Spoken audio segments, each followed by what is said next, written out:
arriving. Good evening, everyone, and welcome to the San Onofre Nuclear Waste Site webinar, a disaster waiting to happen. We're going to get started in just a few minutes. In the meantime, let me mention that a video of this webinar will be available in the next few days, and everyone who registered for the webinar will get a link to the recording.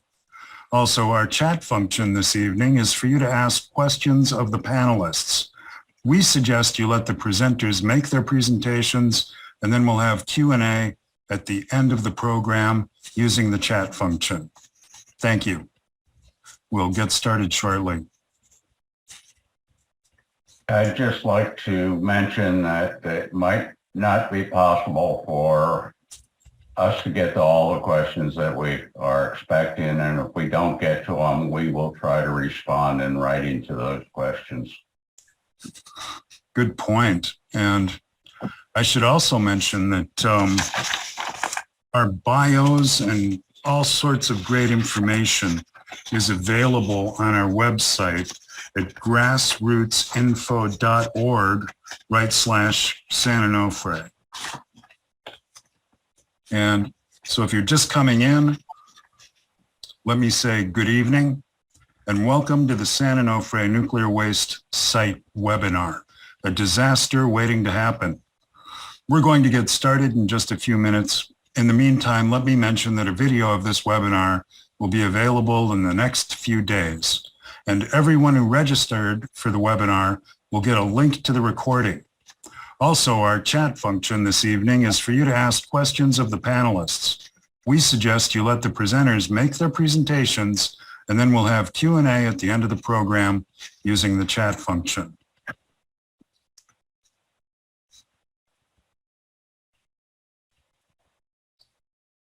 Okay, I think we'll give it a couple more minutes. Our audience just doubled, I see.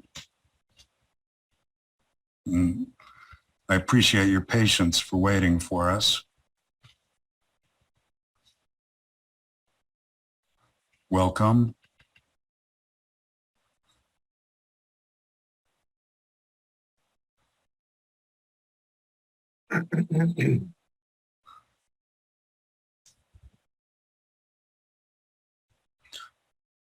Okay, let's give it another 10 or 15 seconds and then we'll get started.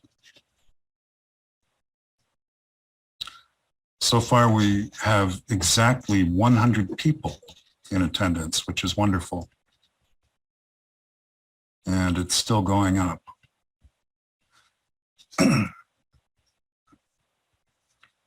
So let me mention again, we have a website affiliated with this project, grassrootsinfo.org/San Onofre.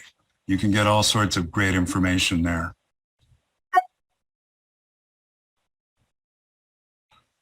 Well, we're getting a lot of great messages going on in the chat function. Hello, Beth Leeds. Okay, let's get started. I'm going to see if I can launch my presentation here.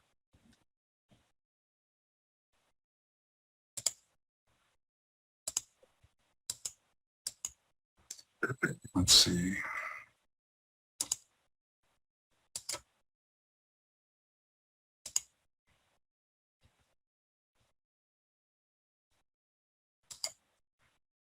Okay.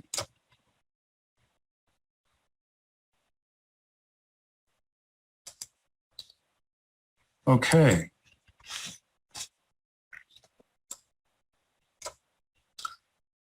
Hello and welcome. I'm Charles Langley, the Executive Director of publicwatchdogs.org in San Diego. I'm also a public advocate. I started my career in 1996 at UCAN, the Utility Consumers Action Network, which was created as a project of the University of San Diego's Center for Public Interest Law by Dr. Robert Felmuth. Today, we are here to talk about what's really going on at the failed San Onofre Nuclear Generating Station, known as SONGS. You will also meet three amazing people who are helping to pave the way to a better, safer nuclear world. Those speakers are Kathy Iwani, Paul Blanche, and Gary Hedrick of San Clemente Green. But before I introduce them, let me give you a quick overview of the situation at San Onofre. San Onofre is located next to the I-5 freeway on the Orange County-San Diego border. More than 8.5 million people live within a 50-mile radius. This site is located directly on top of an earthquake fault. And you can see the fault map there. According to the federal government's USGS, that's the U.S. Geological Survey, Songs is also located in a tsunami inundation zone. The red notch shows the floodplain, which is also the location of 3.5 million pounds of nuclear waste. And by the way, they're stored in canisters. You'll see them tonight. And they're just a foot or two above the water level, the water table. Songs is also located on a military base. And we bring this up because it's located at Camp Pendleton and because it's on a military base, it is a legitimate military target under the rules of war in a time of war. Finally, the beachfront San Onofre nuclear waste dump is only 108 feet from the ocean. So what's the problem? Well, according to the USA's first and most highly respected science journal, Scientific American, the plutonium at San Onofre is deadly to all human life for at least 250,000 years. And if you get within a few feet of an unshielded canister, you will probably be dead in a few hours. And that's because these canisters have very thin walls. We'll get into that in a minute.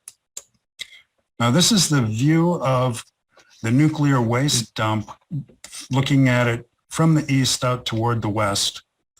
And they call it an ISFSI, an independent spent fuel storage installation. This is what it looked like before they laid down the final coat of concrete. And this is what it looks like now. Now this is the actual brand of canister being used at San Onofre to store radioactive nuclear waste. It's a Holtec MPC-37 or multi-purpose canister that has not yet been welded shut. Each of those egg crate holes will actually hold a nuclear waste spent fuel assembly. So this is another view. The walls on these canisters are 5/8 of an inch thick. Now, compare that last thin-walled canister to an actual nuclear waste storage cask from Nuclear Waste Assurance Corporation. These make the thin-walled casks look like a third world solution, don't they? This is a picture of the spent fuel that's inside each canister. A lot of people have the idea that it's some kind of goo or glowing liquid, but fuel rods are made of metal and a bundle of them makes up a spent fuel assembly. And what's so crazy about nuclear fuel is that it's really harmless before it goes into the nuclear reactor. And when it comes out, it's absolutely deadly. Now, once the canister is welded shut by robots in a refrigerated deep water pool, it is placed in an overpack canister like this one to shield the workers from deadly radiation. Then it's wheeled out onto the nuclear waste dump, the ISFSI, with super heavy-duty equipment. Each fully loaded canister weighs more than 100,000 pounds. One thing you should know is that these canisters are sizzling hot when they're fully loaded. And if you get within a few feet of an unshielded canister, you're in trouble. What we're seeing here, of course, is a canister with a heavy overpack. Now, the cans are cooled with convection air cooling on the outside of the canister, which rests inside these silos. One of our next speakers, Paul Blanche, has expressed concerns about what would happen if water actually gets into that narrow aperture and starts to boil violently. This is what you see if you fly over the dump with a drone. But this is what I see. And the reason I see eggs is because of a study in proportional mathematics conducted by Ace Hoffman. You see, if you shrink one of these thin-walled cans down to the size of an egg, the stainless steel wall would literally be eggshell thin. And that's a problem. And the reason it's a problem is because during the downloading process with those heavy canisters going into those steel silos, they got scratched. In fact, every single canister at Songs is either scratched or gouged from tip to toe.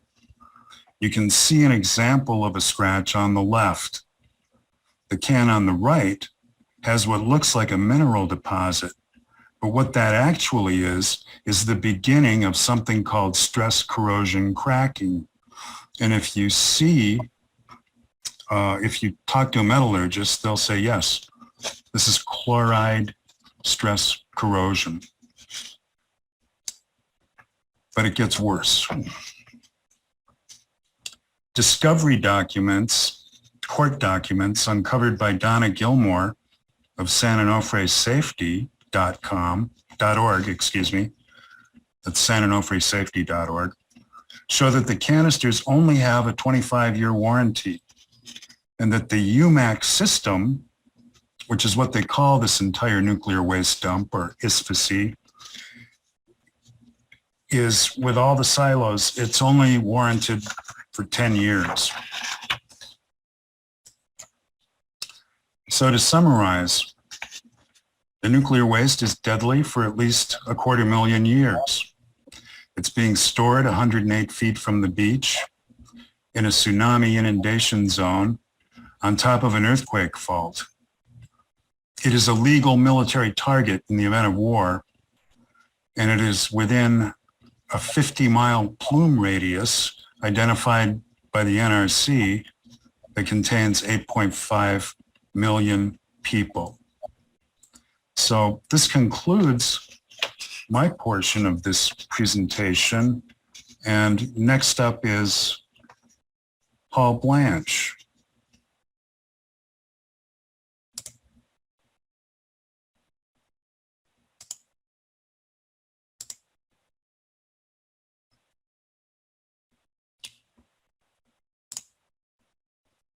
Mr. Blanche, are you ready to speak? I am, as soon as you provide an introduction, so many people can hear me. Oh, yes. Paul Blanche is a nuclear engineer with more than 50 years of experience with regulatory issues and safety concerns at nuclear power plants. As a safety advocate, his goal is to make certain that nuclear plants are operated safely and in compliance with the law. Mr. Blanche has extensive experience with the decommissioning of nuclear power plants.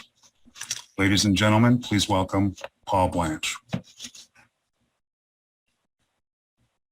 Thank you, Charles, for that kind introduction. And I am going to be running, well, our host is going to be running the slides, and I'm going to be making a formal presentation.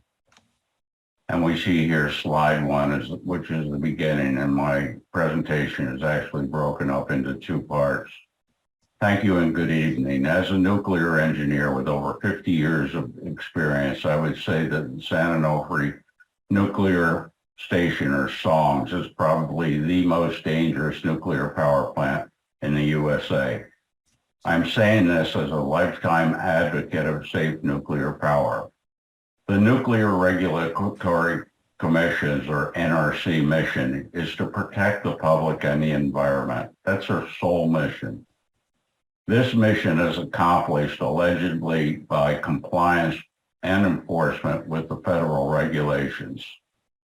I've been a qualified reactor operator, instructor of reactor theory and operations, and a qualified nuclear electrician and more than 4 years of formal nuclear education. Additionally, I received a BS degree in engineering and was a professional engineer in the state of California. I have participated in many nuclear decommissioning boards, or refer to them as DOBs, in the Northeast United States. The NRC's Office of the Inspector General has issued at least 3 investigative reports over the years validating my interactions with the NRC. All of these OIG reports substantiated my contentions that the NRC provided false information to me and to the public. The NRC continues this practice, and we have been meeting with the OIG on an ongoing basis about the issues we will be discussing today. The OIG reports can be located on the NRC's website. I'd just like to mention that we have personally met with Robert Vitale, who is the Inspector General and was appointed by the President. I will be citing specific regulations from the Federal Code of Regulations, I'll refer to as CFR, but will not burden the audience with specific and confusing terms such as 10 CFR 72.122, parentheses, Bell, etc. These can all be found on the NRC's website or Google. Next slide, please. Now, the Nuclear Regulatory Commission, or the NRC, has a responsibility and a mission to protect the public and the environment. That's their sole mission. But I'm sorry to say that's not happening here, and everyone in Southern California needs to know that and know what the problems are. That is my goal tonight. Next slide, please. So the question before us tonight is, how can we make San Onofre decommissioning safer? We will never make it completely safe, but there are things we can do to make it safer than it is now. And it's critical to do that before it's too late.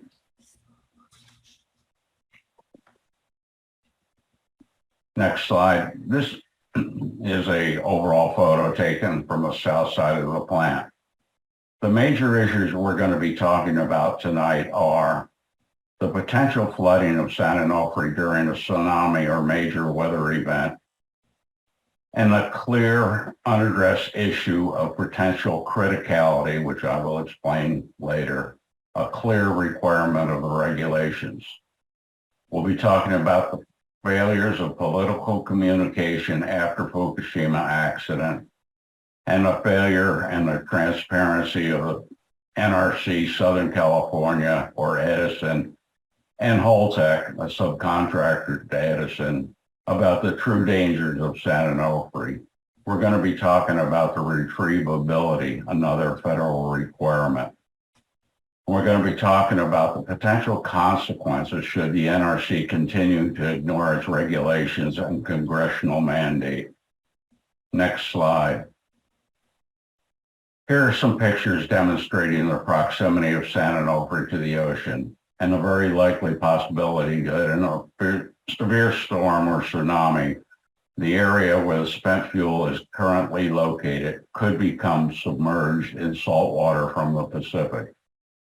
Keep in mind the facility is in an earthquake zone, so the idea of a tsunami is not remote. The wall that you see here is the only thing protecting the spent fuel containment area. This wall will not even protect against normal wave actions. One can also view the San Onofre thick, 1 foot thick seawall, which will provide no protection. Last month, I was fortunate enough to visit the Canary Islands, and this photo was taken of a seawall designed to protect a small harbor in a small city of about 50,000 people. It's about 12 feet thick at the top, 50 feet thick at the bottom. This is also similar to the seawall at Fukushima, which unfortunately did not consider the potential magnitude of historic tsunamis. Next photo. This is a photo from the owners of the plant, Edison, shows the area that would be flooded in the event of a major weather event. As you can see, the area clearly marked is exactly where the spent fuel is presently being stored. So everyone knows this is a problem. A storage facility may be flooded at an ever-increasing frequency with climate change. Edison submitted this photo under oath to the NRC in 2013, and it has never been supplemented or withdrawn. Next slide, please. Now, the NRC has decided that the possibility of a flood at San Onofre is not credible without ever defining what not credible means. So they don't have a plan for flooding. The NRC's own documentation actually says, quote, flooding is excluded as an initiating event, close quote. In spite of Edison's own analysis, and Holtec, the company subcontracted to Edison to decommission San Onofre, classifying its analysis of flood potential as proprietary information. How can information critical to the safety of millions of people be classified as proprietary? It appears that Edison is hiding and withholding vital information from the public and the government and elected officials. Next slide, please. Let me talk a few minutes about the way the spent fuel is currently stored and cooled at San Onofre and why it could be a major problem in the event of a flood. The canister containment device is designed to keep the spent fuel cool. Here's how it's designed to work. And I'm going to go off script a little bit and show the canister, which is the gray thing on the left. That's the canister. The whole system is referred to as a vertical ventilation module, and the canister is on the inside. And I want you to remember that the fuel level here is quite a bit below the top of the VVM. The 5/8-inch canisters, each containing more radioactive material than released from either Fukushima or Chernobyl, are located about 108 feet from the Pacific Ocean. During normal operation, the airflow enters the top as shown by the blue arrows and proceeds down the outside of the divider shell as shown. From there, it passes through small passages estimated to be about 4 inches in height at the bottom. And due to the heat, rises and discharges the heated air, thus cooling the canisters. The normal temperature on the outside of the canister, the gray matter we see here, is around 500 degrees. I expect the discharged air to be a few hundred degrees, but we do not have that information. I've described the operation of the cask and cooling during design and normal operations. It may function well in a dry, salt-free environment. However, San Onofre, the life expectancy is limited and carries only a 25 or 10-year warranty, as discussed by Charles. There's a problem, as acknowledged by Edison and Holtec, that flooding may occur under storm conditions and also due to the effect of tsunami. Either of these events will result in the flooding of these vertical ventilation modules. In this event, water, debris will inundate these modules, filling all cooling paths and module voids. Should this occur, Pacific seawater with about 3% salt will flood all the voids in these modules. As clearly stated by the NRC and Holtec, the water will actually assist with the cooling because convection will occur unless the bottom is blocked. When the water recedes, the seawater will rapidly boil off due to the heat of the spent fuel and the latent heat of the vertical ventilation models. In a few hours or minutes, all the water will be boiled off, leaving a few hundred pounds of solidified salt and other debris at the bottom, covering the airflow paths. And we've estimated the height of the salt, cake salt, which will be crusted and hard. will probably be in the range of 8 to 10 inches high. The salt will totally inhibit all cooling to the spent fuel. Edison states they can remove this blockage, but this statement is absolutely false, especially for 73 canisters. Edison has not acknowledged having procedures or equipment in place to remove blockages within 24 hours as required by the legally binding technical specifications. This is not trivial and a very expensive endeavor, nor has the NRC required such equipment or training for these procedures. The loss of canister heat removal has been analyzed by Holtec and the NRC. However, it assumes that cooling will be restored to all 73 canisters within 24 hours, which cannot possibly be done. One cannot remove that blockage even within a day. So we're talking 73 days for potential increase in the consequences of an accident. The loss of heat removal for greater than 24 hours has never been analyzed and will result in exceeding fuel and canister design limits with unknown radiological consequences. It is also possible the material's design criticality could be damaged. And I want to go off script a little bit.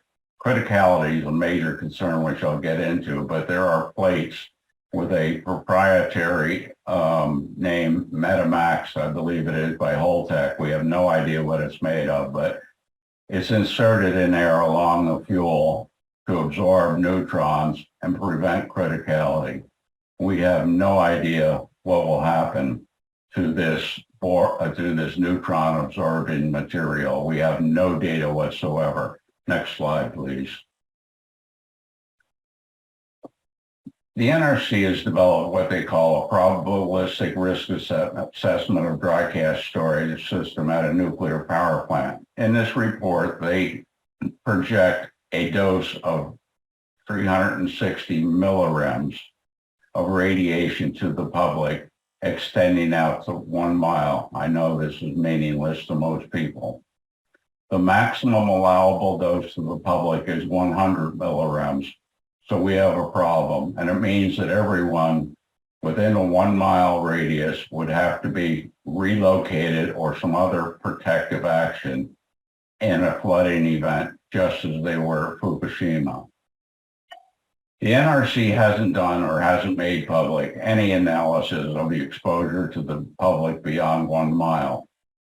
This is another reason we need a site-specific analysis for a flooded and potentially breached spent fuel canister.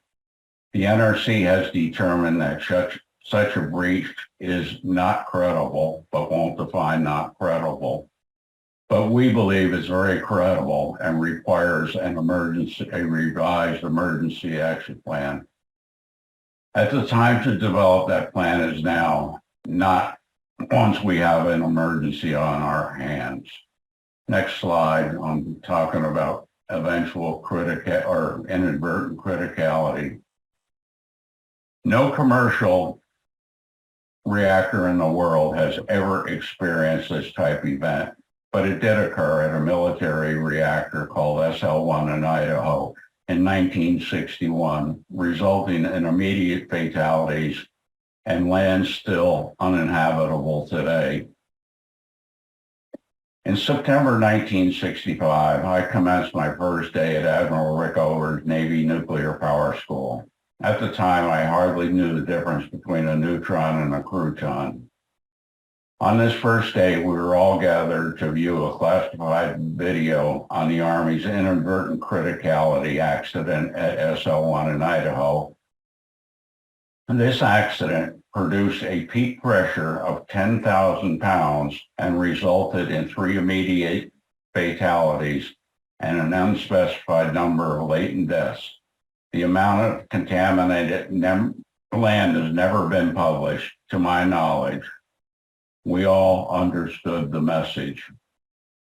This video can be readily viewed on Google or on Wikipedia. Our instructor that day reminded us, and I will never forget it, that we are not dealing with a cookie factory, but a dangerous system if not properly understood, maintained, and operated in accordance with approved procedures. The results can be catastrophic. Slide 13. Federal regulations for criteria, criticality, and safety state in part, and I won't give you the number. Spent fuel handling package transfer and storage systems must be designed to be maintained subcritical for handling, packaging, transfer, and storage conditions, and in the nature of the immediate environment under accident conditions. This analysis has never been done. The only analysis that has been supplied to the public states that we guarantee it won't go critical as long as the water level is at 95%. If you remember the previous drawings, we don't know whether it's 95% of the fuel height, which I believe it is, or 95% of the canister height. But they're essentially acknowledging that if we have a ruptured canister, there is a possibility of a criticality. An inadvertent criticality is not credible for inland sites, but an unaddressed possibility at San Onofre with unimaginable consequences. Once again, Edison fails to provide any realistic analysis of the event. As I mentioned before, Holtec states that criticality will not occur as long as the water in the canister level is less than 95%, whatever that means, but fails to discuss total flooding, inferring that total flooding may result in multiple criticalities. We don't know if this is the water level in the canister or the fuel that are significantly different. Holtec uses a proprietary material called Metamic to absorb neutrons and prevent criticality. We have no information on this material and its ability to remain functional at temperatures during the loss of cooling and other events that exceed the design limits. The required analysis must also consider the event and its consequences. I know I've said a lot in a few minutes, but now I'll be back later, but I'm going to thank you for listening and now return the presentation back to Mr. Langley. Thank you. Thank you so much, Paul. Just to clarify something, if you don't know what the term criticality means, it just means it's a sustained nuclear reaction. Well, a criticality is, yes, a sustained, uncontrolled nuclear reaction that the only thing that will stop it is when the fuel disintegrates and disperses. That will stop the criticality, and that's what stopped it at SL1. Okay. Well, thank you, Paul. Our next speaker is Catherine Iwani. Ms. Iwani is a businesswoman, an educator, and a Fukushima evacuee. A mother of two, Kathy Iwani taught English in Wakayama, Japan for 25 years. She completed her postgraduate work and co-founded Gaia English Academy in 1990. After experiencing the Fukushima meltdowns in March of 2011, Kathy and her husband decided to evacuate their children to San Diego in April of 2012. In an ironic twist of fate, Kathy moved to San Diego one day before the San Onofre generating station's 2012 radiation leak. Kathy, you may proceed. Thank you, Charles. Good evening, I'm Kathy Iwani. Tonight I speak to you as someone who experienced firsthand the Fukushima triple nuclear meltdowns in Japan. I'll share a bit of what happened and the aftermath of the disaster to illustrate the importance of transparency, honesty, and public dialogue by those in positions of authority. Next, please. As Paul mentioned, there's 1,800 tons of high-level nuclear waste stranded 108 feet from the Pacific Ocean at San Onofre. It's not a power plant anymore. It's the San Onofre Nuclear Waste Site. Next, please. This isn't just a San Onofre problem. There are more than 60 nuclear waste sites like this all over the U.S. Decades ago, the Department of Energy promised to collect all this high-level nuclear waste and consolidate it into a permanent national repository by 1998. They charged us, the taxpayers, billions of dollars to develop Yucca Mountain into a repository. Yucca Mountain was canceled for geological and political reasons, but the Department of Energy kept the money.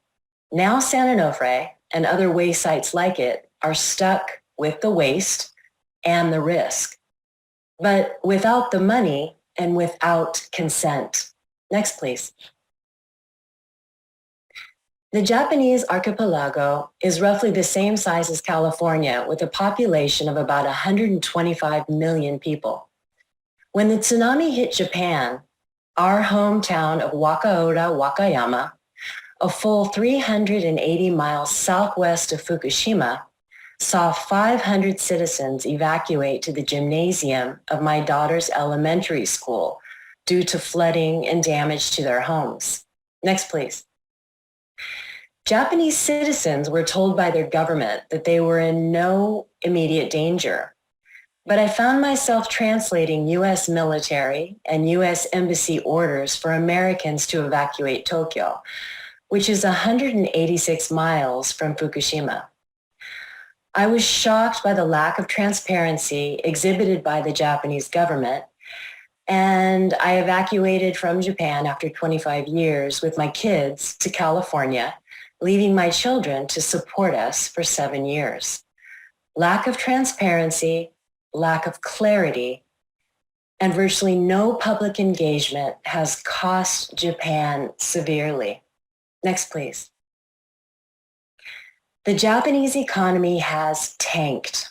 12.1 trillion yen, the equivalent of about $93 billion spent so far on the nuclear disaster. 300,000 people evacuated. 50,000 homes were directly affected by the radioactive material released into the soil, the air, and the sea. Prime Minister Naoto Kan, in power at the time, tells us that had it not been for the prevailing offshore winds sweeping half of the radioactivity out to sea, he would have had to evacuate Tokyo, a city of 14 million people, which would have created warlike conditions. Next, please. Living 380 miles from Fukushima at our home in Wakayama, since scintillators, which measure radioactivity in foods, cost thousands of dollars and were not readily available in 2011. We noticed our Geiger counter ringing with elevated radioactivity in milk, leafy greens, and fish, which were produced or harvested in northeastern Japan. So the movement to farm and eat locally became very, very important. It wasn't the fear of irradiated food as much as the apathetic consciousness of teachers who told our daughters not to tell their friends why they had opted out of school lunches with milk and rice sourced near Fukushima. So instead, my girls took a bento made daily by me, sourced with locally grown foods. Next, please. This is Takazushiyama. The top of this mountain is the destination for evacuation from our girls' school, Wakaoda Elementary School, with the path going past our home. During the tsunamis, we prepared water, bathrooms, and toilet paper in the event that of the 400 kids evacuating, some would be in need. Next, please. After Fukushima blew, the Japanese government started a campaign to pay cities all over the country to incinerate radioactive debris left over from the accident in unfiltered incinerators at local waste centers. Burning radioactive debris to ash does nothing to decrease radiation dose. In fact, burning it spreads it around and concentrates it further. This national campaign was sold to the people as, quote unquote, sharing the burden of Fukushima. My husband and I assembled a coalition, and we were lucky with friends to successfully prevent our city and prefectural governments to refuse this burning of radioactive rubble at our local waste center, which, not coincidentally, was right next to schools and agriculture. When nearby Osaka City started burning this debris, we made the difficult decision to evacuate our daughters to California. Next, please. The Japanese government was deceptive as we witnessed lawmakers arbitrarily raise the standard for acceptable and, quote, safe levels of radiation in food. The Japanese parliament did this without producing any scientific studies or risk assessments to the public. Suddenly, Japanese politicians enacted standards which made it legal to give infants 2 times the previous levels determined for nuclear waste. And this went into their powdered formula and other beverages. Next slide, please.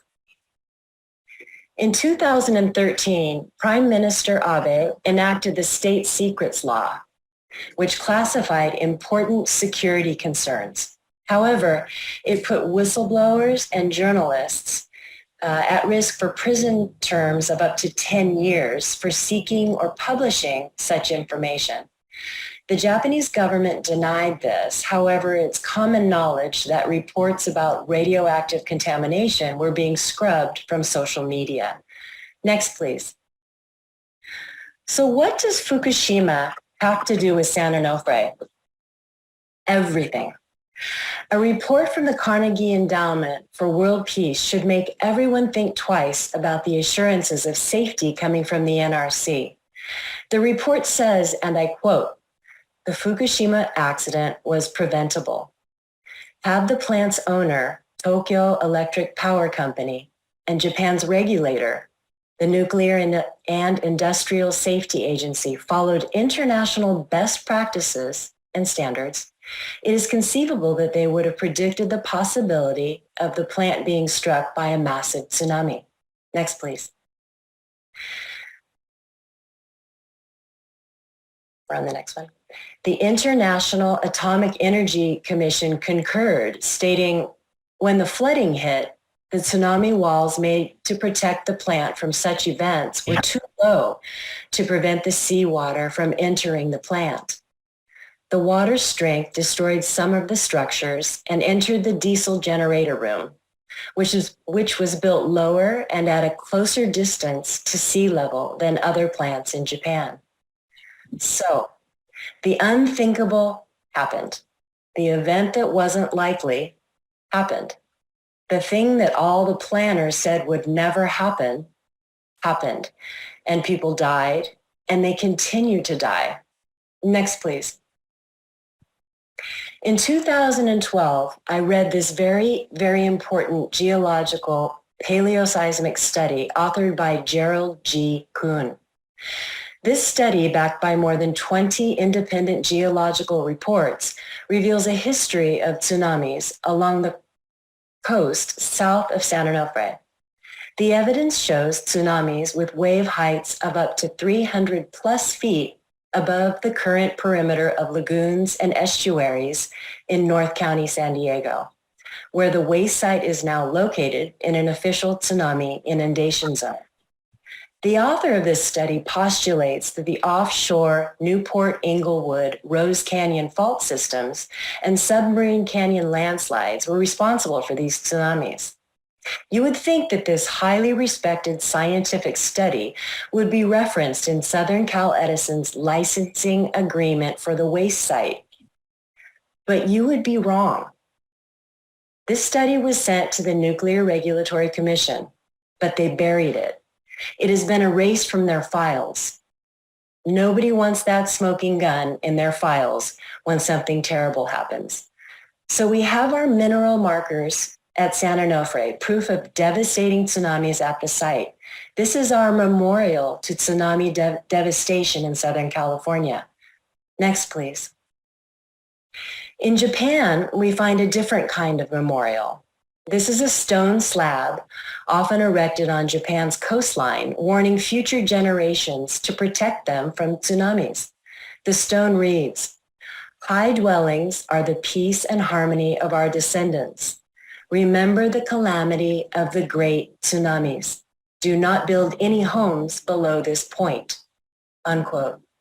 This was the advice the dozen or so households of the village of Aneyoshi they heeded this advice, and their homes emerged unscathed from the Fukushima disaster, which flattened low-lying communities elsewhere and killed thousands along Japan's northeastern shore. Next, please. Many experts have warned that Fukushima was vulnerable, just as we are doing tonight with San Onofre. Dr. Katsuhiko Ishibashi, a seismologist and former member of Japan's Nuclear Safety Commission, argued in a 2007 report that the Daiichi plant was vulnerable to major earthquakes and tsunamis, and that the safety measures in place were inadequate. The Japan Society of Civil Engineers published a report in 2008 warning that Japan's nuclear power plants were not sufficiently protected against earthquakes and tsunamis. In Dr. Hiroaki Koide's 2008 book, Genpatsu no Shinjitsu, The Truth About Nuclear Power Plants, co-authored by Jinzaburo Takagi, argued that Japan's nuclear power plant operators were not doing enough to ensure their safety. A former nuclear engineer for Toshiba, who actually worked on the design of the Fukushima Daiichi plant, Masashi Goto, criticized the design of its reactors and cooling systems. He argued that the reactors were too small and lacked the necessary safety features to prevent a catastrophic accident. Next, please. So here we go again. San Onofre safety advocates have jumped through hoop after hoop to engage the NRC, our federal regulator, and the owners of San Onofre on one crucial point of contention. We need the NRC to provide the risk assessments showing how they would handle the nuclear waste at San Onofre in the event of flood or tsunami and other things. As Mr. Blanche will demonstrate shortly, they can't possibly meet the recommended procedures for an emergency at San Onofre. It's not physically possible. And yet, there's no plan B on site at San Onofre in case of an accident. Off-site emergency plans are null and void, and this is due to exemptions given from the NRC to Southern Cal Edison. Next, please.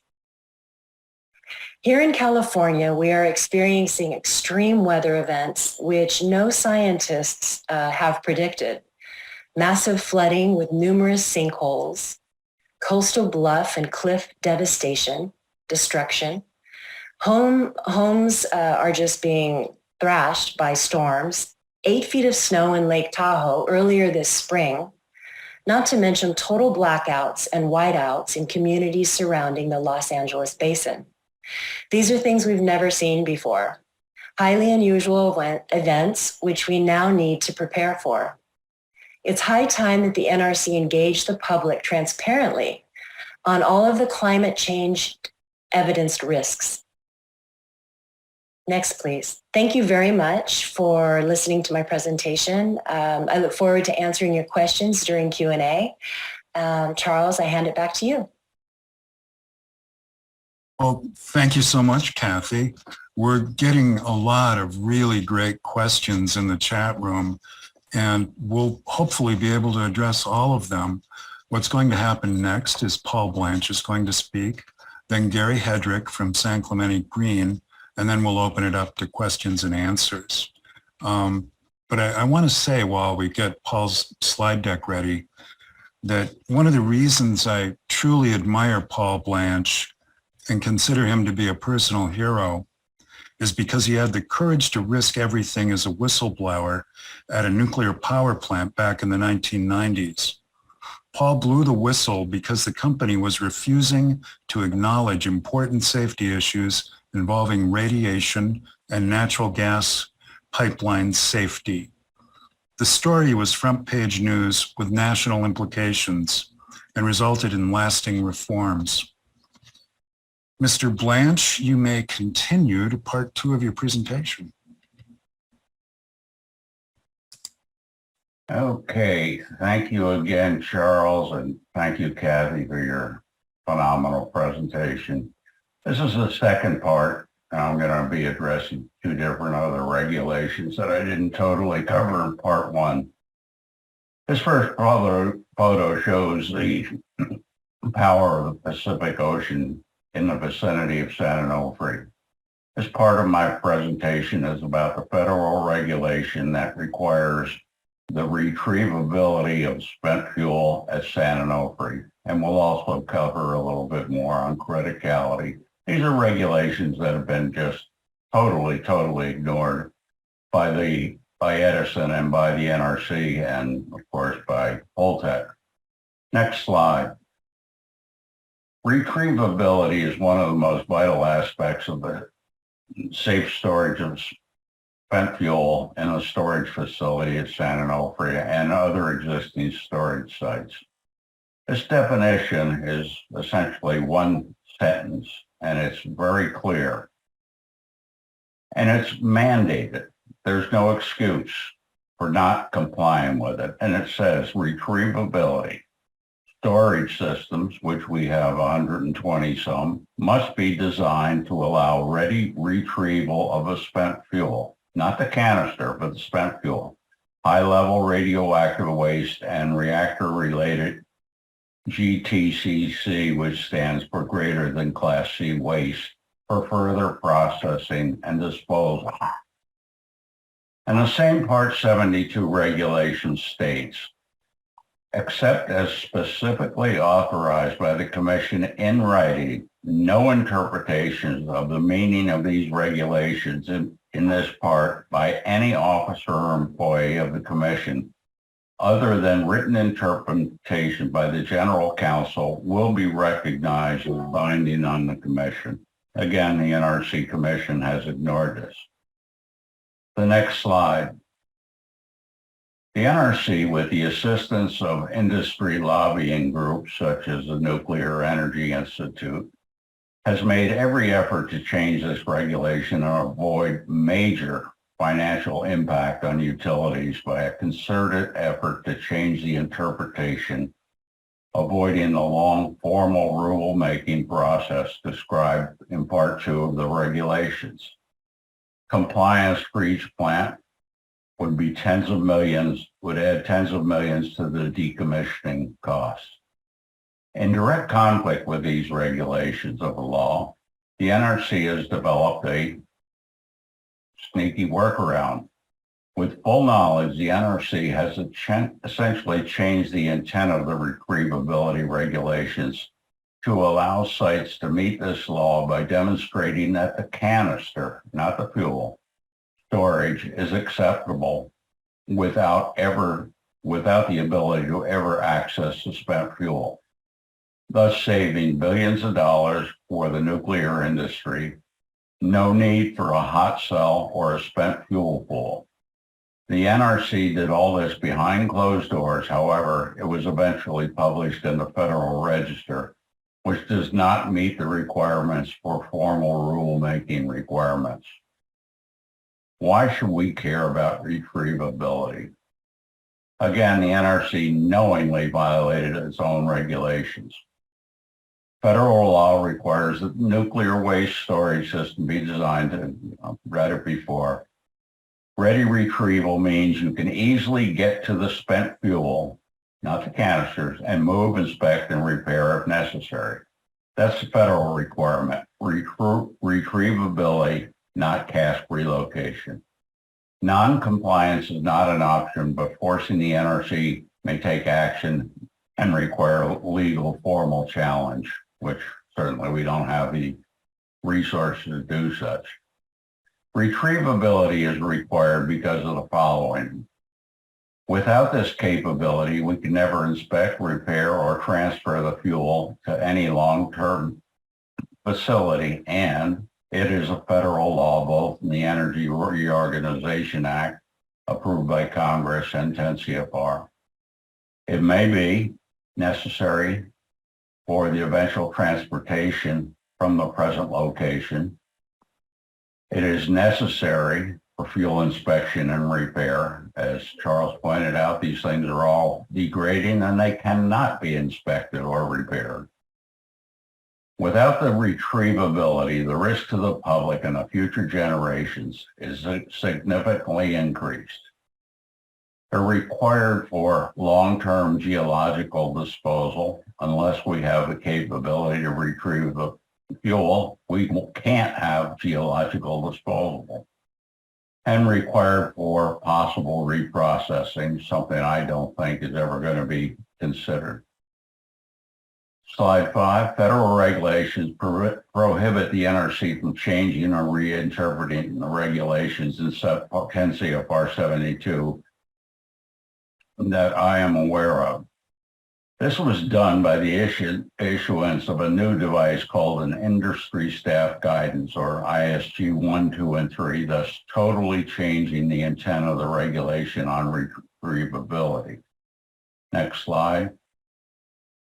This is a photo of the equipment required to move a canister at San Onofre. As you can see in this picture, there's not a trivial job. It takes extreme effort, time, equipment, personnel, and significant radiological exposure to workers to actually remove one of these canisters from its current locations.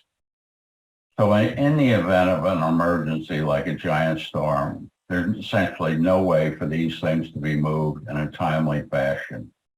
With the encased salts and debris, the canister may not be able to be removed from the vertical ventilation module. If you've got to take a salt at the bottom, it's certainly going to increase the friction between the canister and the VVM. Now, Holtec has produced a final safety analysis report where it discusses procedures for unloading the high storm UMAC system in the spent fuel pool. When I saw this, it sounded very interesting, but then I read it. Apparently, Edison has no concerns. The spent fuel pools are planned to be demolished shortly. This conscious decision was approved by the California Coastal Commission, apparently with no knowledge and total disregard of federal requirements, but will it significantly reduce decommissioning expenses? This is the most egregious example of Holtec, a subcontractor to Edison, lying to the NRC and the public by stating, quote, if the MPC cavity cannot be successfully returned to a safe analyzed condition, the fuel must be placed in a safe condition in the spent fuel pool. They don't mention there is none.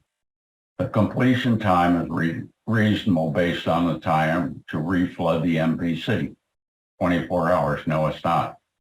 Cut the MPC wells, which can only be done in a pool. Move the transfer cast into the spent fuel pool. Remove the MPC lid and remove the spent fuel assemblies in an orderly manner without challenging personnel. These are the only legally binding words, and they talk about the spent fuel and the pool, which is not going to be there. Next slide. The High Storm 100 system, which is almost identical to the UMAC system, unloading procedures describe the general actions necessary to prepare the MPC for unloading. Special precautions are outlined to ensure personnel safety during the unloading operations and prevent the rest of the MPC overpressurization and thermal shock to the storage of the spent fuel assemblies. Nobody knows what happens when you take 800-degree canisters and put them into cold water if it were available. There are no provisions discussed to prevent thermal shock when the canister is submerged in cold water and the consequences are unknown. The High Storm 100 system canister is almost identical to the UMAC system employed at San Onofre. The NRC must take some type of enforcement action for these false statements by Southern California Edison's contractor Holtec, but they won't. Slide 9. This part of the FSAR clearly requires all cooling in canisters must be restored within 24 hours or damage will occur. That's a pretty bold statement, and that's right in their legally binding tech specs. More than 24 hours damage is going to occur. We know that in flooding, they can't do it. We know this to be impossible, and there will likely be a major release of radioactivity into the environment that may persist for years, such as Fukushima and Chernobyl. Next slide. This is the cover page from the 671-page UMAX FSAR. The document has to be totally revised to address compliance with potential flooding issues, criticality, and retrievability, and also emergency planning.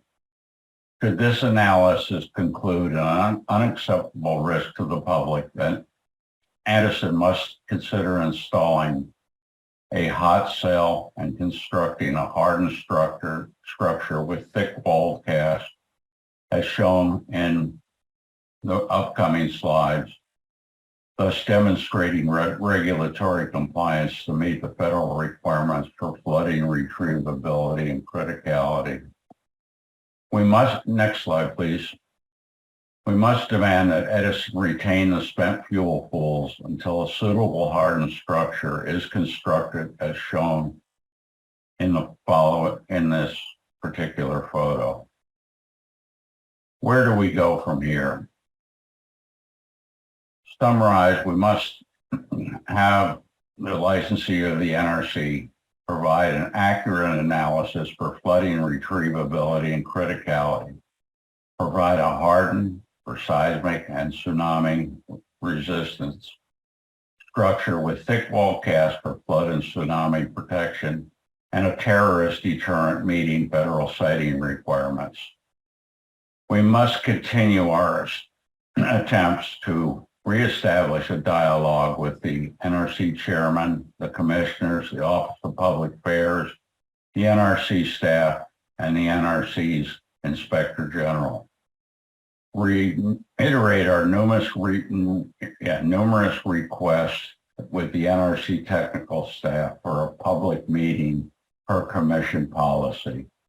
We must update the final safety analysis report demonstrating compliance with all federal regulations. Based on the evaluation, we need to evaluate emergency planning based on realistic accident dose rate. We will attempt to work to accelerate the NRC and Inspector General investigation, and we must retain the spent fuel or a hot cell demonstrating regulatory compliance for the short term. Why does the NRC refuse to enforce its regulation? The answer is quite simple, that no nuclear power plants commercial would be economical if the regulations were enforced. Next slide, please. Let your feelings be known by your elected officials, letters to the news media, and to the Nuclear Regulatory Commission. I have provided some titles here. Please do it. It will make a difference. Concluding remarks of significant. NRC may also be present tonight here for this presentation, but we will not be putting them on the spot, asking them any questions at this time. That is not the purpose of our meeting. However, we will provide the opportunity to the NRC and Edison should they decide to make a brief statement tonight. From my perspective, living 2,500 miles away from San Onofre, my family and I are safe from this impending disaster. I may have a different opinion if I were residing in Southern California. I say this after sleeping on a nuclear submarine for months on end, 100 feet from a safe nuclear power reactor. A special thanks to Doug Wood for his audio-visual expertise. We would not have been able to produce this presentation without his assistance. And very importantly, we look forward to working toward a future resolution of these significant safety issues and reiterate our invitation to the NRC, Edison, and the community engagement panel for a productive professional meetings in the near future. So these are a few of the tasks we're facing right now at San Onofre. Thank you for your attention. And I will be here to respond to questions, but now I'm going to turn it back to Charles. Thank you, Paul Blanche. Our next speaker is Gary Hedrick of San Clemente Green. But before I introduce him, I'd like to share with you a portion of quite a lengthy letter that we received from Rear Admiral Leonard Herring yesterday in support of this actual meeting. And there's a message, and it goes like this. Dear concerned citizens of San Diego, I'm writing this memorandum in support of the efforts of those presenting today and their respective organizations. By way of introduction, I am a retired Rear Admiral, Len Herring, former commander, Navy Region Southwest, and current co-chair of Congressman Levin's Songs Task Force. Over the course of the last 2 years, I've been deeply involved in the efforts by which this meeting today is unfortunately being convened. While not an expert in the field of nuclear engineering, I am very experienced in regulatory behavior, regulatory administration, proper investigation procedures, and documenting of findings, proper training techniques, and certification requirements utilized by the Navy to handle nuclear weapons and hazardous materials and leaderships. Exploring issues concerning songs during these last 2 years has been challenging. I'm going to skip to the last 2 paragraphs here. This is quite a long letter, but if you'd like to read it, and I encourage you to do so, we're going to publish it very shortly at grassrootsinfo.org/San Onofre. That's grassrootsinfo.org/San Onofre. Now, I'm pleased to introduce Gary Hedrick. Gary Hedrick is a public citizen in the tradition of Socrates. In 2007, Gary and his wife Lori formed San Clemente Green to promote a sustainable future for their community. By 2010, their work with the city resulted in a sustainability action plan that guides programs and policies to this day. San Clemente Green led the grassroots effort to shut down the San Onofre Nuclear Generating Station starting in 2010, when whistleblowers accurately predicted the demise of the nuclear power plant. And that happened in 2012. Are you ready, Gary? Yes, that sounds great. Thank you. What a panel we have, and thank you so much for allowing me to be part of it. I'll go on with my presentation here. And I think I'll follow up where Kathy left off with such powerful statements about the most important lessons that we can learn from her experience. And it's that the nuclear disaster at Fukushima, which is far from over, was entirely preventable. It's just another example of decision makers ignoring experts because they're telling them something they don't want to hear. I remember watching this story unfold and witnessing the complete failure of the most well-prepared nuclear energy country in the world. Seismologists were that were predicting a massive 9.0 earthquake and tsunami had been dismissed and ignored. That sound familiar? Edison must heed this lesson and respect the unpredictable power of nature. Well, there's no question that we live in a tsunami zone with reminders like this all around. Edison's own documents show that they're in a tsunami zone, but how can it be so easily dismissed as a threat that is not credible? This is the tsunami wall that we're relying on to keep us safe. Take a close look at the wall on the right. See how it's holding up to this harsh, salty environment. Metal and concrete do not do well so close to the ocean as we see in this dilapidated wall. We can expect the same is true for the thin canisters that were only meant for short-term storage just beyond this wall. In a moment, you'll see the scene on the left come to life in a very brief video.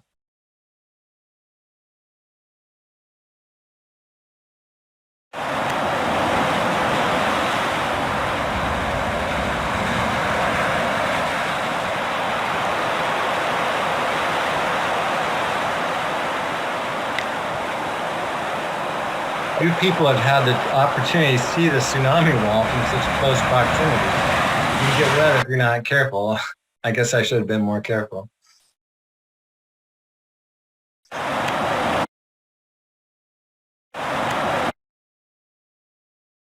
Edison has a different way of representing the tsunami wall.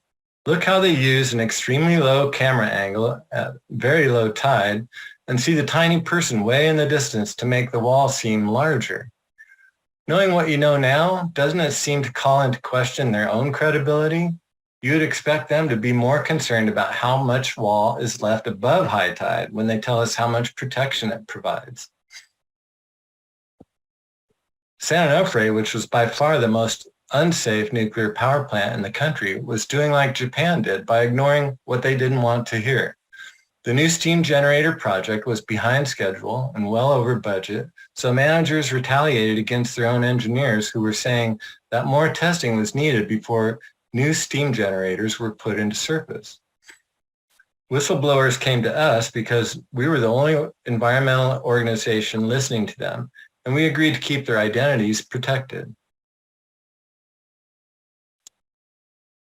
Employees finally gave us what the news media was clamoring for: hard evidence and internal documents, hoping to buy time for more testing. This particular document was about the results from a questionable confidential survey showing 25% of the workforce feared retaliation for bringing up safety concerns, but it still wasn't enough to stall the restart. On January 31st, 2012, less than 2 years later, our worst fears were realized. Fortunately, the engineers were quick to do an emergency shutdown when just a few of the many thousands of tubes started to leak radiation into the air we breathe. Extremely violent vibrations resulted from a computer error in the design of the new steam generators, which underestimated the vibration potential by 400%. It became obvious that Edison had not learned a lesson because their proposal was to run the other twin generator for 5 months at 70% to see what would happen. Warnings from nuclear operators went unheeded, and it looked like Edison would get their way once again. But we had a surprise for them. We had flown Naoto Kan, the Prime Minister of Japan at the time of the accident, to San Diego for an emergency meeting and press conference. He was flanked by 2 former NRC commissioners who oversaw the accidents at 3 Mile Island and Fukushima. They all advised against restarting the defective reactor. But would it be enough to change Edison's mind? Well, you can imagine the huge relief we felt on the morning of June 7, 2013, when Edison threw in the towel, only 3 days after the meeting with Naoto Kan. It was big news around the globe, dashing ambitions of the nuclear industry. As you've already heard, nothing has changed. We're being told that floods, tsunamis, earthquakes, and terrorist attacks are nothing to be concerned about because they're simply not credible until they are, and then it'll be too late. Edison has left us with no way out if something doesn't go exactly as planned, which always seems to be the case. Simply put, we need a dry transfer system, also known as a hot cell, and an extremely robust bunker to protect nuclear waste from these very real threats. Without these structures in place, it's only a matter of time before thin canisters begin to fail with no way to stop it from getting completely out of control. Fortunately for us, our local congressman, Mike Levin, has aggressively sought answers to the elusive goals of getting the nuclear waste at San Onofre moved to a safer location. Here's an insightful clip from a recent interview I did with him. When I started, I sat down, and you may have been there. I forget. I was with a group very early, and we went to go and meet with Edison, and we were there with Pedro Pizarro, who's the president of Edison International, president of the parent company. And I like and respect Pedro. He's a very smart guy. But I told him, I don't represent the interests of the utility in Congress. I represent the interests of my constituents. And I think that's the clear difference. I'm not just going to do his bid. I'm not just going to listen to what Edison's perspective is without getting the informed perspective from constituents. And so that's why the task force started. I just think inherently having a group that was started by the utility, it's kind of hard to have a objective perspective on things. So I think we've been very successful, and I'm grateful to you, Gary, and I'm grateful to everybody that's participated on the task force over the last 3+ years. And, we're really just getting started. It's going to take time. Well, thank goodness for people like Congressman Levin, and also for Admiral Herring, who is co-chair of the task force. He was responsible for all things on his ship that were nuclear. He is another outstanding voice of reason with the experience and credentials. When I started, Here are some short video clips I put together from a virtual press conference with Admiral Herring and Congressman Levin about the task force findings. I want you to hear the warnings from both in their own words. Even some of the casks that have been utilized over the years are nearing or have passed their life expectancy. If you look through the report, you'll see the storage protocols that are now being utilized seem to be very dysfunctional and almost driven by industry as opposed to the regulatory safety requirements that provide us the opportunity for both the safe handling, the storage, and long-term commitment for its monitoring. Once it's stored, it's not like a garbage pile. It'll decrete by itself. It takes hundreds of thousands of years for this material to no longer be a hazard to our environment. And we need to monitor how that works. And I think that this report, again, clearly shows how the relaxations over the course of time have put us at risk. And I hope that this is a piece of the report that really comes out and causes people concern as to where we're going. Considering federal legislation that requires spent nuclear fuel canisters to have a design life of at least 100 years. Failure risks of canisters due to stress, corrosion, cracking must not be overlooked. And I'm grateful to our members of the task force that highlighted the issues specifically with the Holtec canisters being used at SOMS. The work of the task force really solidified for me the importance of not being satisfied with the current Nuclear Regulatory Commission and Department of Energy structure.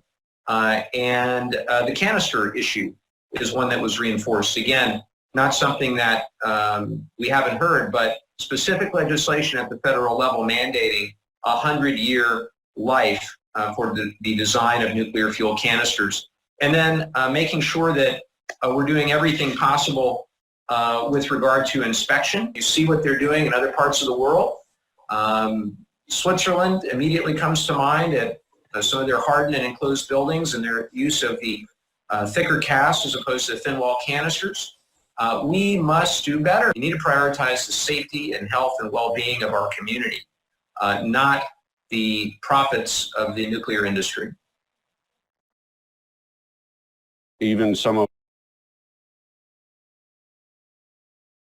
If you read that slide, there's some important information there, and time is not on our side. The only route for nuclear waste is under threat from sea level rise. Who knows what condition those tracks will be in when we're actually ready to move the nuclear waste to a safer location.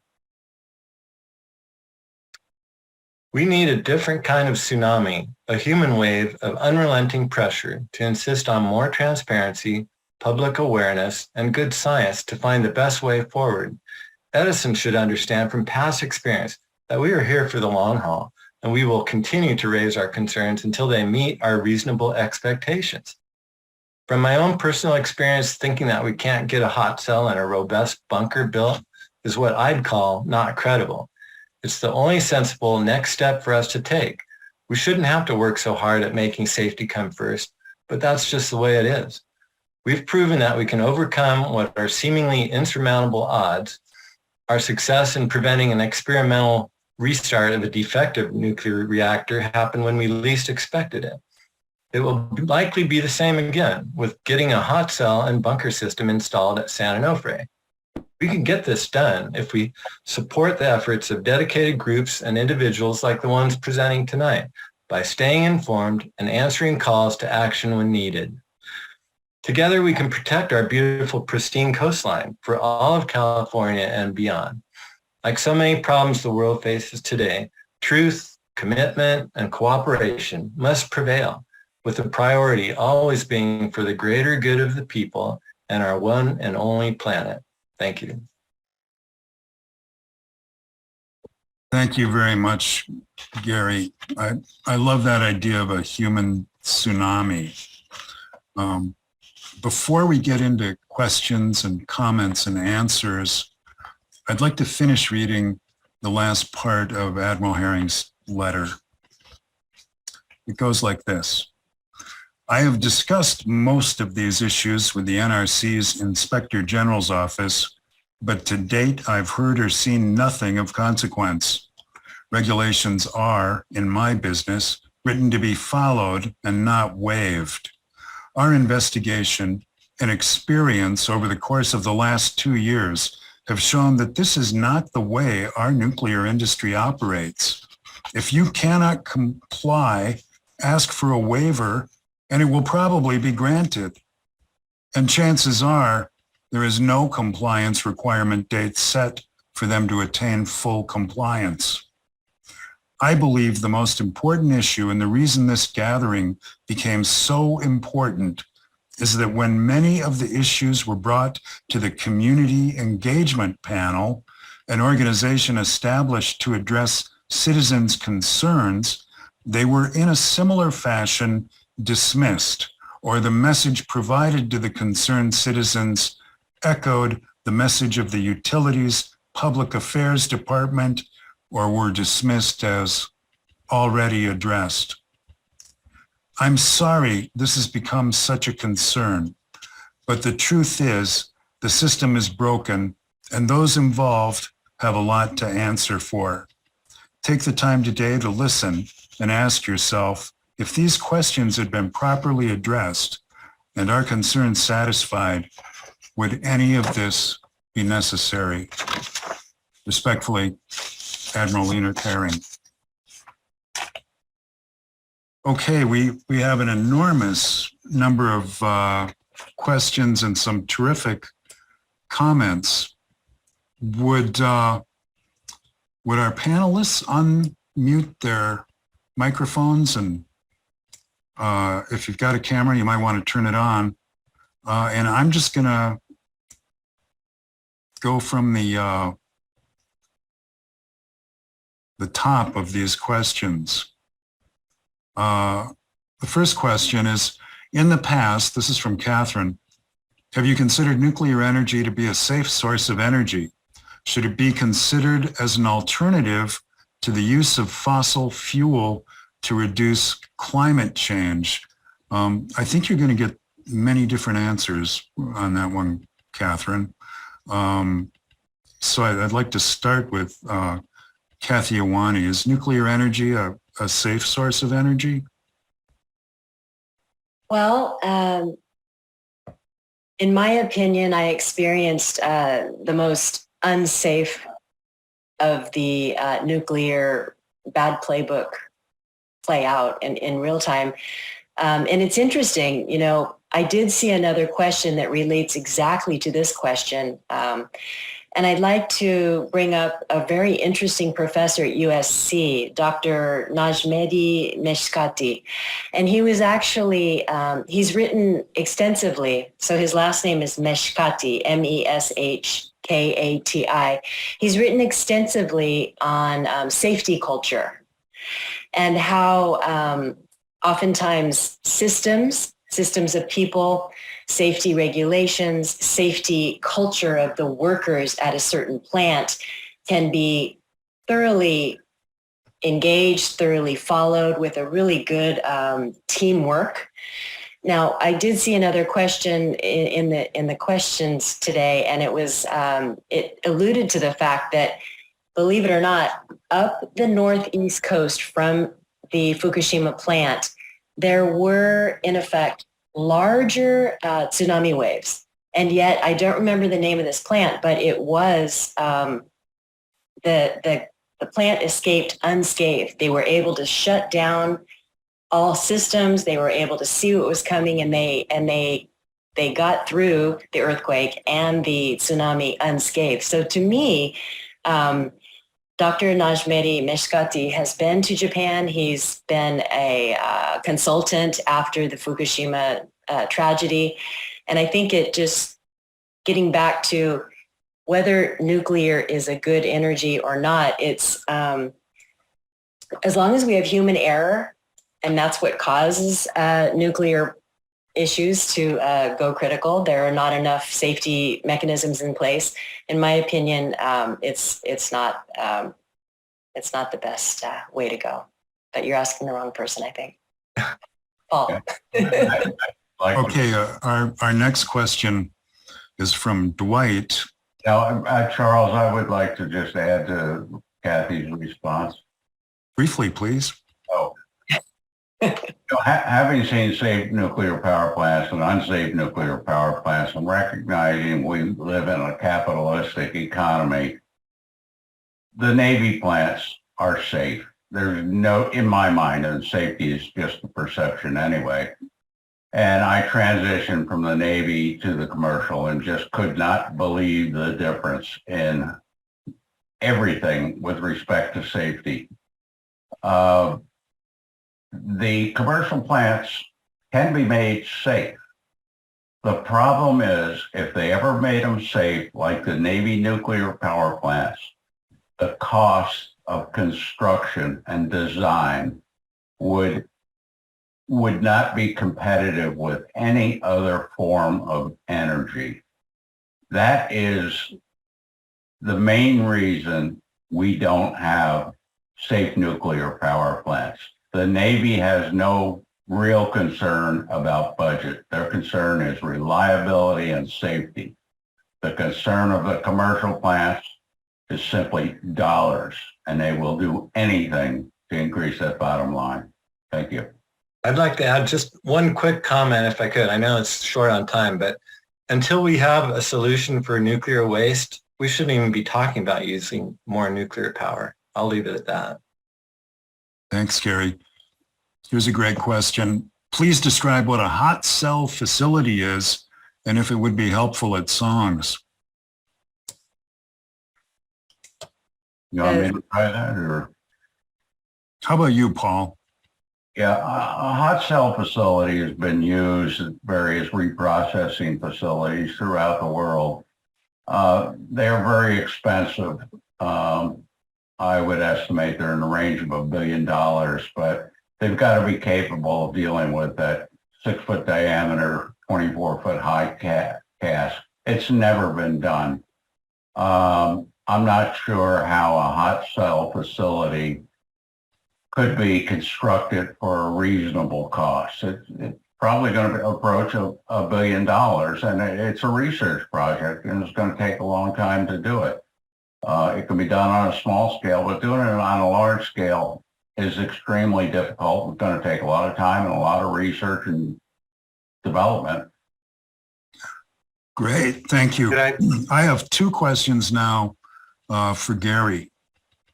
This is from Ray. It says, according to the newspaper Coast News, the protective seawall at San Onofre is 28 feet versus the 14-foot wall shown in your slide. Can you comment on that? And then we've got a second question from Jerry that says, with the failure of Yucca Mountain, do the panelists feel there is any possibility of the U.S. approving a safe, high-level nuclear waste depository similar to that of the Olkiluoto nuclear power plant in Finland? Well, you want me to take that on? I do. I wanted to just briefly touch on what Paul said too. There's examples of hot cells in other parts of the world that are functioning well, and we could copy and even improve on what they've done, like this Willag facility in Switzerland. But so I've lost track of the question you asked originally. Help me out there, Charles. Sure. With the failure of Yucca Mountain, do you feel there's any possibility of the U.S. approving a safe, high-level nuclear waste depository similar to the one in Finland? And that was addressed to the whole panel as well as you. Well, I'll just quickly say that Finland's doing the first deep geological project, and it's about to get started. And even that is an unproven situation. So if we can take the first steps, we can worry about the rest later. But the first step is to repackage the canisters into thick casks and keep them in bunkers above ground. And we'll refine the process for a permanent solution. But right now, we've got to get to that step before these thin canisters start to fail. Great. Thank you. Yeah, I would like to add to that a little bit, Charles. And you know, we've seen everyone, Department of Energy is funding a study, going around looking for volunteers to take all this junk. It's nice and thought, and it was done in Finland. And there are people in the political environment that's very different in Finland than it is here. There's not the same fear in Finland of nuclear that we have here in the United States. And you may see communities that are willing to take the waste. And it's what I call the donut hole effect. Those communities in the immediate area will say yes, just like they did at Yucca Mountain. But outside that donut hole, the rest of the donut says, I don't want this in my state. And that's exactly what happened, because right inside that hole, there's a lot of money and a lot of work, and they support it. But the people in the surrounding areas, I just am not optimistic at all they're ever going to find anyone to agree for a high-level waste disposal site in the United States. I'd like to say, too, that I think part of the reason that this discussion, in a way, has been refused to have been made by the NRC in a public realm, and also by Southern California CEP, Southern California Edison CEP, is that there are solutions happening in other countries, and they're very, very expensive. Now, when we talk about a permanent repository, that is a solution that has not been found anywhere in the world to be 100% foolproof, effective, going to happen, airtight. It's a sure thing. The one thing we do know that's happening in other countries is that they have enclosed hardened bunkers with thick-walled casks that have escaped the ravages of Fukushima. It's happening in Switzerland, it's happening in Japan, and it's also happening in Germany. So it's time to stop kicking the can, pun intended, down the road and secure the waste on site to the best of our very, very wealthy country's ability. If other countries can do it, it's time to talk about doing it in our country. Thanks. Okay, we have a question from Sarah, and it says, can you make the Gerald Kuhn article titled Paleoseismic Features available to everyone? And I'd like to answer yes. We'll make sure that that's on the website at grassrootsinfo.org/San Onofre, and hopefully we can get that up for you tomorrow. There's a comment from Catherine Johnson and kind of an open-ended question. It says, it seems as if you're only talking about San Onofre. What about other nuclear facilities such as Diablo Canyon in Northern California? Is it also a danger as it is being considered for reactivation? Since Japan has only 30% of their energy provided by hydroelectric, what is your recommendation for Japan, fossil fuel or nuclear? I'd like to answer part of that, and I think it's sort of beyond the capacity of this group to make energy recommendations for Japan. But Paul, maybe you could address what it is about the other facilities such as Diablo Canyon. And do you think there's a danger in reactivation, or should they proceed with shutting it down? Well, I'm not in favor of continued, not with the present regulatory environment and failure to enforce regulations. I certainly would not endorse restart of or continued operation of Diablo Canyon for a number of reasons. Let's talk about the waste first. Now, at Diablo Canyon, I've seen pictures. I don't think there's a problem of a tsunami impacting the nuclear waste there because it's at a quite high elevation. But the problem is with San Onofre continuing to produce more waste every day, we're just going to add to that burden for future generations, and we have no solution, and we won't have a solution for a long time. We don't even have the ability to transport this at this time. So I would not support the continued generation of nuclear waste until we have a solution as to what we can do with it. Okay, now here's another question for you, Paul. At what canister temperature will the canisters buckle?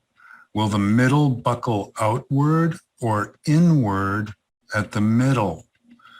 At what temperature would it rupture, and what would happen if it ruptures? Okay, all I can say is, first of all, I'm not a metallurgist, and whether it would buckle in the middle or not. As far as rupture goes, we don't have the data. It's never been tested. You know, again, the NRC has stated in writing it's not credible. Certainly, it's going to rupture if you ever get a criticality. I would suspect that we're going to have leakage due to the thermal shock. Now, everyone says, what's the motive force for forcing that is out the radioactive material out? Well, if you remember, the outside of the cask, if you have a rupture, is going to be probably 800 degrees, and water comes in, hits that, it's going to flash the steam, not only on the outside of the canister, but on the inside of the canister. There is your motive force for dispersing this radioactive material out to some unknown area. Another thing that needs to be addressed in the analysis. That's great. Here's a question for Kathy from James Heddle. I believe there is another nuclear plant along Japan's coast that experienced an even higher tsunami wave than Daiichi, but was able to safely shut down because they heeded the warnings. If you know this to be true, what lessons can we draw from this? And I guess it's Mary Beth. Yeah. Franklin. That was the one that I was just referring to, and I'm sorry. Yes, it was Mary Beth's question. What I believe, and I've learned from Dr. Meshkati, his first name is Najmedi Meshkati. He's an engineer, and he's also a graduate school professor of nuclear matters at USC. And I've spoken to him at length on the phone, and he's written he's published several articles on safety culture. And he was also a consultant to the, everyone says that Japan had a regulator. It was kind of like nuclear industry regulation. It was literally after the Fukushima accident that they decided to get a regulator going. And so Dr. Mishkati was part of setting that up. He was a consultant going to and from LA to Fukushima and to, Tokyo to set that up with the government. But what his publications allude to is the fact that that plant, and someone probably on this very call, Paul, do you know the name of the plant it's up the coast? Top of my head, no. And I had it in my notes, but it's up the coast northeast from Fukushima. They escaped. Their actual tsunami waves were much bigger due to the geographical coastline, all sorts of underwater formations, etc. And why is it that they escaped unscathed from the same tragedy? Well, that goes back to safety culture, and they had everything followed. There was no sleeping at the wheel. There was no human error. And so in answer to Mary Beth's question, yes, I do know that to be true. And I wish that there was more light shown on that. But you all that are remaining on this call, God bless you all, please refer to Dr. Mishkati at USC. He's written on safety culture, and we are clearly lacking that at San Onofre. Human error is the reason we need safety culture. Thank you. Here's a question from Beth Leeds, a very prominent activist. And she says, at the last meeting with NRC several years ago, Scott Morris promised another meeting. Scott Morris is one of the top executives at the NRC, Nuclear Regulatory Commission.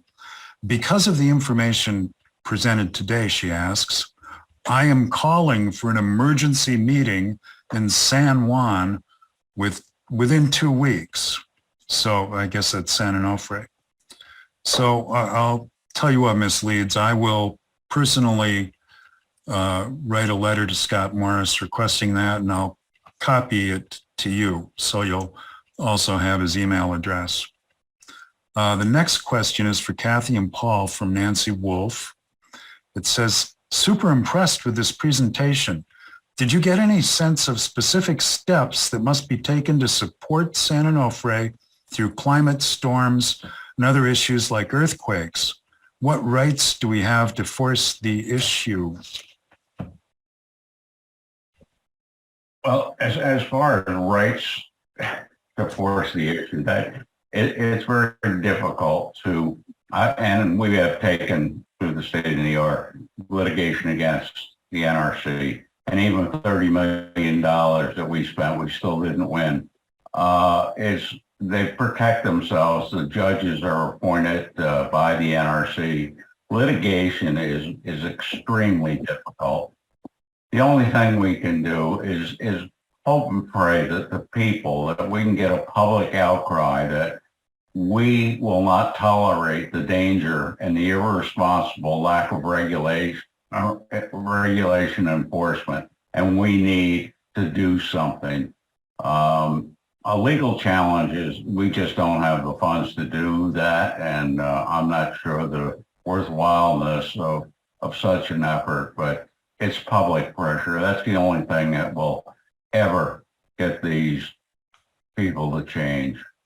And, I looked at the attendance list, and there are some high-level NRC people listening in, but we'll make sure that a copy of this gets to the appropriate people in the NRC and the Inspector General's office and the chairman, and hopefully your congressman and so on and so forth out there. But we need a public outcry. It deserves it. When you put people in danger, we don't know what that probability is, except I wouldn't feel comfortable with having my grandchildren out there. We need a public outcry. We need people to write letters to the editor, whatever you have to do, saying, hey, government, you need to do something. I'd like to add to that. And perhaps after I give my idea on what we can do to force change, Paul might want in his own way to describe, in what ways have you engaged with the NRC? But before you talk about that, I'd like to sort of, in the way of forcing change, it takes, change is never going to come from the people making the decisions based on cost analysis. It's going to come from what's necessary, and it's going to come from grassroots. So with that in mind, you'll hear shortly probably from Paul, but in January of 2020, Paul and public watchdogs went ahead to the NRC, and they had a 2.206 petition process. Well, I've been following this. I became a big fan of Paul, and I became a big fan of what public watchdogs had set out to do. And what I decided to do was take the concerns that Paul has shared tonight, and I knew, because there are elected individuals that are sitting on the board of the community engagement panel at Southern Cal Edison, and I said, hey, why don't we have tonight's conversation? Let's reinvigorate that kind of meeting, because literally no one was showing up. Why don't we have Paul present to the CEP? And knowing that the community engagement panel had a fabulous charter, that charter purports to commit to public dialogue and commit to the community's input on decommissioning concerns at San Onofre. So what we did is I requested last December, it was a heavily endorsed letter. There are some of the people that endorsed this letter. We had city council members of local city councils. We had mayors. We had documentarians. We had scientists, and we had community leaders and researchers. And they heavily endorsed my request to Southern Cal Edison, hey, let's have an open conversation about this. Well, lo and behold, the CEP came back to me and they said, sorry, we can't do that. And they essentially parroted the NRC speaking points, saying that, hey, your concerns are not valid. We've already addressed this, and essentially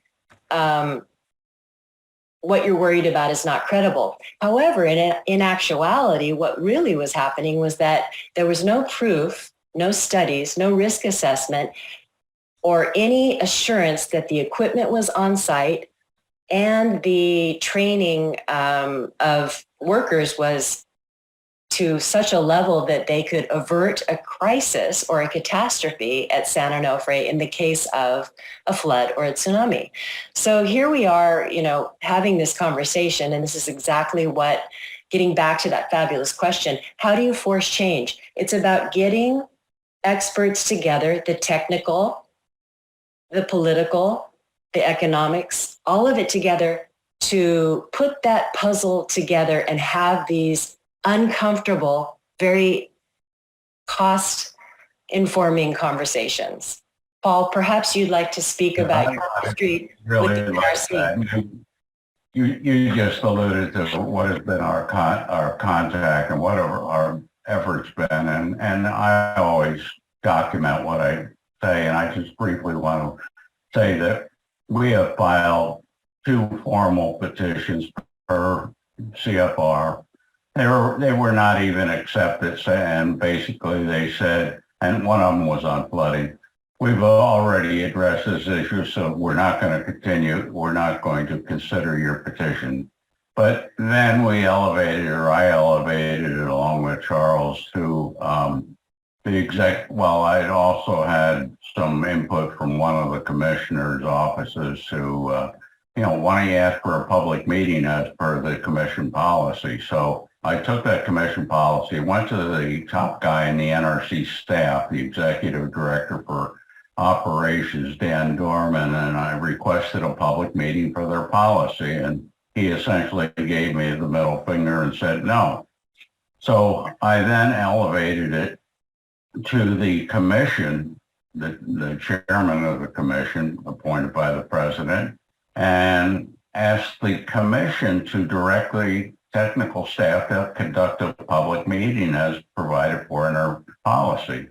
And the chairman wrote back to me and said, hey, how about a private meeting? So we had a private meeting on May 17th of last year. Kathy, you were in attendance, Admiral Herring and Charles was in attendance. And we had a very cordial meeting with the chairman, and Kathy documented it very well, and it clearly stated that we request you direct the staff to have a public meeting. No response from the chairman. 3 months later, I said, where's your response? Still no response.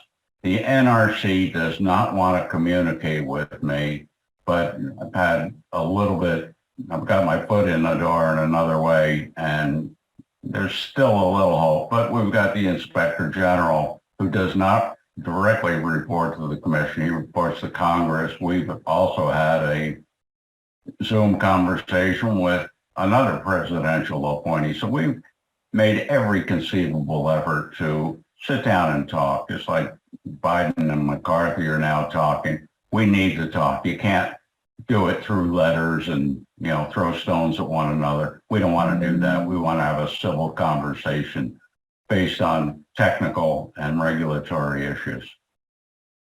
Thank you. Here's a comment from, I hope I'm saying this right, Mikkel Lee.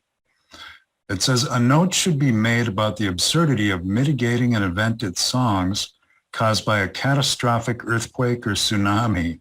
Most of the infrastructure, roads, electric power, and communications would be badly damaged. Unlike Fukushima and Chernobyl, Songs is in a highly demographically concentrated region. I see you nodding to that, Kathy. Do you want to comment? Well, I'd just like to say that in Fukushima, you had 300,000 people evacuate. And let me tell you, it's God's country up there. It is country. It's provincial. There's no one that lives there. And thank God half of that radioactivity went out to sea. What we're talking about at San Onofre within a 50-mile radius is over I think it's 8.5 million people. And I'll be the first to say I moved here 12 years ago, and Highway 5 is not what it was 12 years ago. 12 years ago, yeah, maybe you had terrible traffic jams, but this is turning into LA light here. And it's one of the, I think it's the third largest economic trade corridors in the United States, coming in and out of the what is it? I don't want to say harbor, but the trade area of Long Beach. And so if we're looking at not only treasure, human lives, environment, you are looking at a large swath of agriculture, industry. The white paper on this, something like $13 trillion would be affected economically. And if you can look at those numbers, that's what people look at. They don't, apparently our regulators and Coastal Commission, et cetera, they're not looking at the failed reef as a result of the radionuclides being dumped into the ocean since 1969. I don't want to get into that now. That's for another webinar. However, when it comes down to economics, we need to look at this. People have homes, they have businesses. This is a highly, in Michelle's astute comment, highly concentrated population. I'd like to add a little bit. The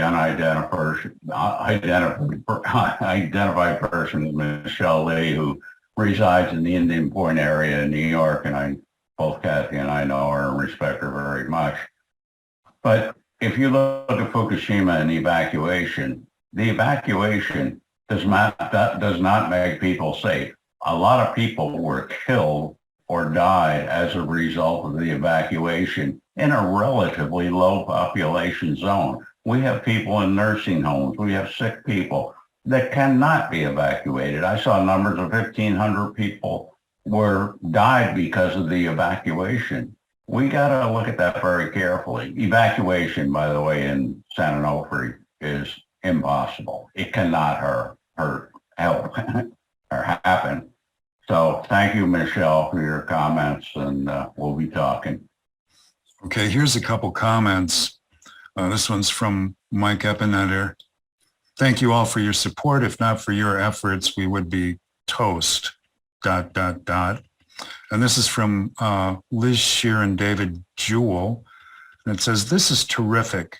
Thank you, heroines and heroes. And we have a question, a lot of questions along this line. And Gary, maybe you could take a shot at answering this.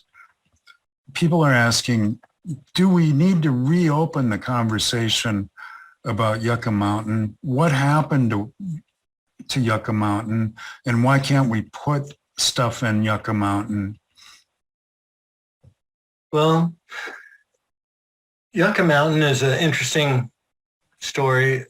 It's kind of a good example of what fails, and that's why we're going for a consent-based siting if we do find a place to have a permanent solution. But besides the politics and geology being such a struggle, the fact is now we've created so much more waste that even if Yucca Mountain performed as expected, we'd still have to build another one.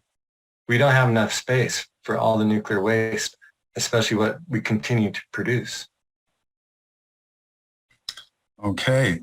Here's a comment from Beth. It says, quotes Einstein saying it's the worst way to heat water. And a question from Danny Brown. What can we do to push Edison to make a chance and move faster? Is there a specific person? What is step one to get things moving in this process? Wow, that's a really great question.